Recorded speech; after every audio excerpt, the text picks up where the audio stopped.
میں آپ کو اپنی پاکستانیوں کی بھی کہانی سناتا ہوں.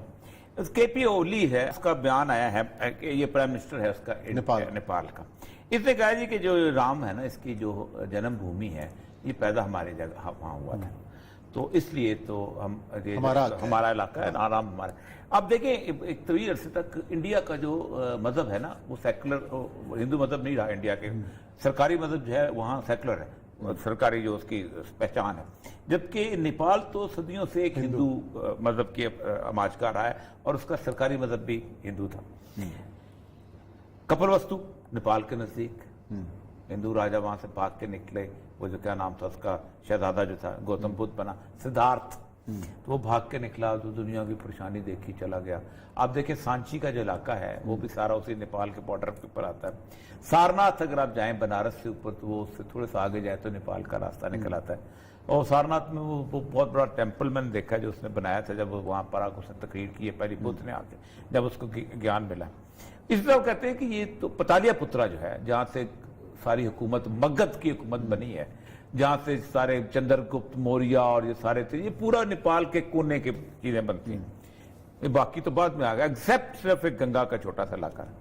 وہ کہتا ہے یہ. اب میں آپ کو یہاں پر آپ کو بتاؤں لاہور کے بارے میں. ہمارے جو کچھ لوگ ہیں نا جو سیکولر ٹائپ, جو لاہور کو سیکولر بنا رہے ہیں, انہوں نے کہا ہوا ہے, کہانی چلائی ہوئی ہے, اور ایک کہانی چلی ہے لالا ہتو رام کی کتاب سے. لالا ہتو رام نے ایک تاریخ لاہور لکھی تھی, ٹھیک ہے, اور اس نے کہا تھا کہ بڑی مشہور کتاب ہے, اسی کے اوپر پھر یوسف سلیم چشتی نے نکال کے کہ کہانی لاہور میں چلتی, اور لاہور میں تیرا پیو کہانی سناتا ہے. کہانی یہ چلتی تھی کہ لاہور میں لو اور کسو, یہ دو بیٹے تھے, قصور یہ دو بیٹے تھے رام چندر کے. ان کے نام پہ یہ لاہور بنا ہے اور انہی کے نام پہ یہ جو ہے نا قصور بنا ہے. تو جرمنی والا لاہور کس نے بنایا تھا؟ وہ جو کابل کے پاس لاہور کے تھے. رام پورے دنیا میں گھومتا رہا, ٹھیک, تو سیتا بچانے کے لیے زیادہ راون, اس کے ساتھ راون کے دیر سری لنکا گیا تھا زیادہ. تاریخ یہ کہتی ہے, تاریخ بھی انہیں کی جو ویدوں کی. اب مسئلہ سارا یہ ہے کہ انہوں نے, میں جب ڈی جی آرکیالوجی تھا, ایل کے اڈوانی صاحب تشریف لا رہے تھے, بی جے پی کے اس وقت لیڈرز آف اپوزیشن تھا, اور وہ کٹاس راج پہ کام کرنا تھا. تو انہوں نے ایک یہاں کے جو سیکولر تھے ہمارے مشرف کے زمانے میں, بڑا شور تھا ان کا, تو انہوں نے کہا کہ جی ہمارے پاس ایک ایویڈنس ہے کہ عالمگیری دروازہ جو ہے نا لاہور فورٹ کا, اس کے اندر مختلف خانے ہیں, اس کے ایک خانے میں لو کا مندر ہے. اچھا, لو کا مندر ہے, تو وہ مندر کا ہم افتتاح کروائیں گے اس سے, اڈوانی سے, اور ساتھ وہ کٹاس راج بھی جائے گا اور سارا کچھ. اس صورتحال میں انہوں نے اس کو سرا وہ چھوٹا سا اتنا سا مندر ہے, اس میز سے ذرا سا بڑا, اس کے اندر ایک شیو لنگ رکھا جائے. اب اس میں تو نہیں تھا, لیکن شیو لنگ کہتے ہیں ہوتا تھا کبھی اس کا, اور اس کے اوپر وہ انہوں نے ایک گنبد مسلمانوں کی طرف کا بنا ہوا تھا. مجھے انہوں نے کہا, میں نے کہا دیکھیں بات سنیں, میں اس کہانی کو بلیو نہیں کرتا. آرکیولوجیکل ایویڈنس یہ کہتا ہے کہ لاہور جو ہے یہ داتا صاحب کے آتے کے وقت یہ شہر نہیں تھا, ایک چھوٹا سا گاؤں تھا. اس لیے داتا صاحب نے کہا ہے کہ لاہور یقیت مضافات ملتان است, کہ لاہور مضافات کا ایک ملتان ہے, ملتان کا ایک مضافات ہے. اب اس کے علاوہ یہاں سے الیگزینڈر گزرا ہے, سکندر اعظم, اس کو لاہور نظر نہیں آیا. وہ سیالکوٹ کا ذکر کرتا ہے, وہ بھیرے کا ذکر کرتا ہے, آگے فاہین آیا چائنا کا سفیر, بڑا مشہور سفر نامہ ہے, اس کو بھی لاہور نظر نہیں آیا. کوئی غائب تو نہیں, کوئی سلمانی ٹوپی تو نہیں. تو میں نے کہا تو میرا ایک بیسک تھیسس ہے کہ لاہور از اے بورن مسلم سٹی. اس کو آ کے محمود غزنوی کے جرنیل جو تھا, اس کا ملک جو کا نام تھا ایاز, نہ وہ غزنوی میں طرف رہی نہ محمد رفیع ایاز نے, جس کا مزار رنگ مل میں ہے, اس نے محمود ایاز, اس نے وہ آباد کیا تھا. اور ہماری ایکسکویشن بھی یہی کہتے ہیں. اینی اڑ گئے ہم اس کے ساتھ. ایڈوانی نے ایک ٹیم بھیجی وہاں پر تحقیق کے لیے کہ یہ مجھے کہا گیا ہے پاکستان کے لوگوں نے, پاکستان کے سیکولر جو اپنے آپ کو ہندوؤں سے ایسوسیٹ کرتے تھے, تو آپ بتائیں. وہ میرے پاس ٹیم آئی, ٹیم کو میں نے وہ مندر بھی دکھایا, باقی چیزیں میں نے کہا یہ آپ کا ہے. تو آ کے انہوں نے میرے سے ڈسکس کیا. میں نے کہا جی دیکھو بات سنو, آپ افتتاح کرا لیں, مجھے کیا ہے, مندر ہے, آپ کر لیں, سمجھتے ہیں جو لوگ کہتے ہیں, لیکن ایک بات طے کر لیں کہ پھر ایودھیا پہ کلیم ختم ہو جائے گا. اچھا آپ دیکھیں, اچھا ختم ظاہر بات ہے, یا ادھر پیدا ہوگا یا ادھر پیدا ہوگا. یہ تو تھا کہ رام کی اماں جو تھی اس نے آدھا رام یہاں پیدا کیا تھا, آدھا رام وہاں پیدا, وہیں پیدا ہوا, ظاہر بات. چلے گئے. اس کے بعد اڈوانی آیا. اڈوانی کو لے کے میں اس کو وزٹ کرا کے شیش محل اشارہ کرتے کرتے کرتے واپسی پہ اس نے حضوری باغ میں گاڑی میں بیٹھنا تھا، اقبال کے مزار پہ تو جانا نہیں تھا اس نے. تو جیسے ہی وہ عالمگیری گیٹ پہ آیا تو یہاں کے 4 لوگ، میں نے نام نہیں لوں گا ان کو، بیچارے شریف لوگ ہیں، ایسے لوگ، انہوں نے کہا جی ذرا مندر ویکھ، انہوں نے کہا جی نہیں، انہوں نے کہا جی یہ مندر ہے، لو کا مندر ہے، تو یہ افتتاح کر آپ کریں اس کے اوپر نہ اس کی طرف ذرا اس کو بھی دیکھ لیں.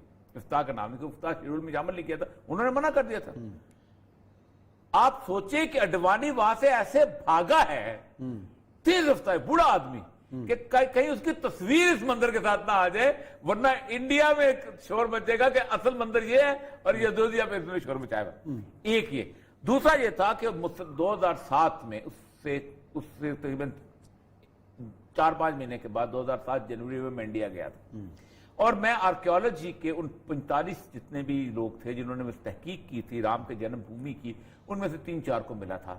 تو وہ تم میں 3 مسلمان تھے، باقی 30-35 جو تھے وہ ہندو تھے.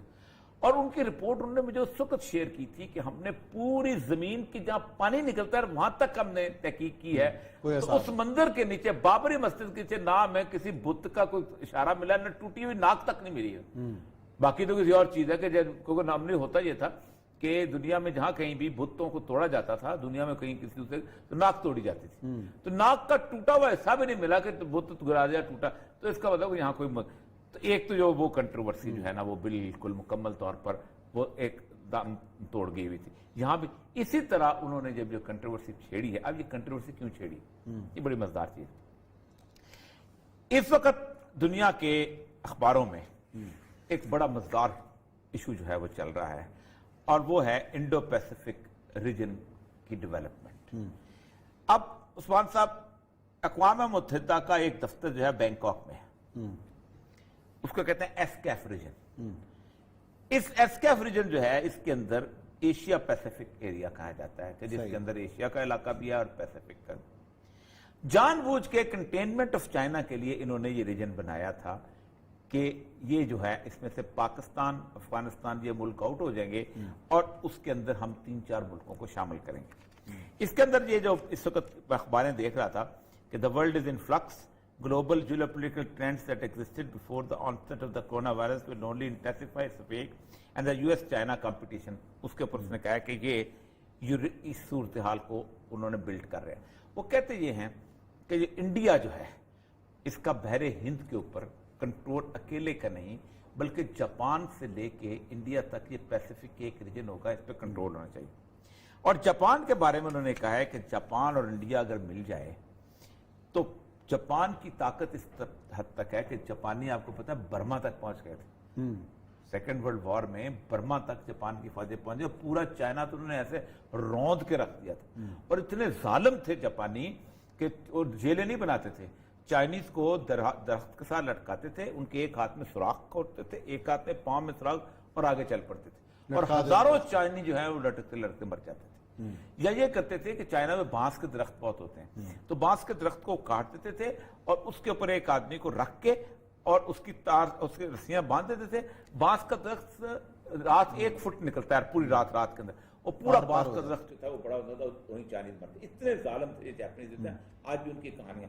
تو وہ کہتے ہیں یہ both need to be cooperate militarily in economic matter and try to entice Australia and get a stronger US support. کہ اس کے بنیاد پہ ہم کہیں گے کہ ہم دونوں ملک جو ہیں، انڈیا اور جاپان جو ہیں، دونوں جو ہیں مل کے اس کو چائنا کو مینٹین کریں گے، آسٹریلیا کو یوز کریں. فقط جو ہے نا جو کنسٹرینٹ یہ ہیں وہ سب سے بڑی بات یہ ہے کہ وہ Washington needs India, Japan and Australia first foremost as well as smaller state like South Korea, Vietnam, Indonesia to balance the China.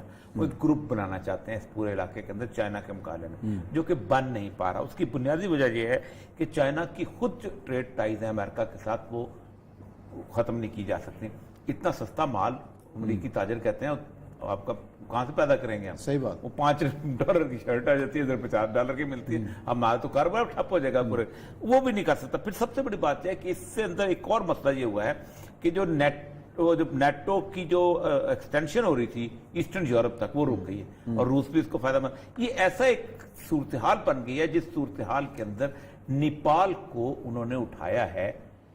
یہ بہت اہم چیز ہے، اس فوٹیج کے اوپر جس فوٹیج کے اوپر 1925 میں بنی تھی RSS.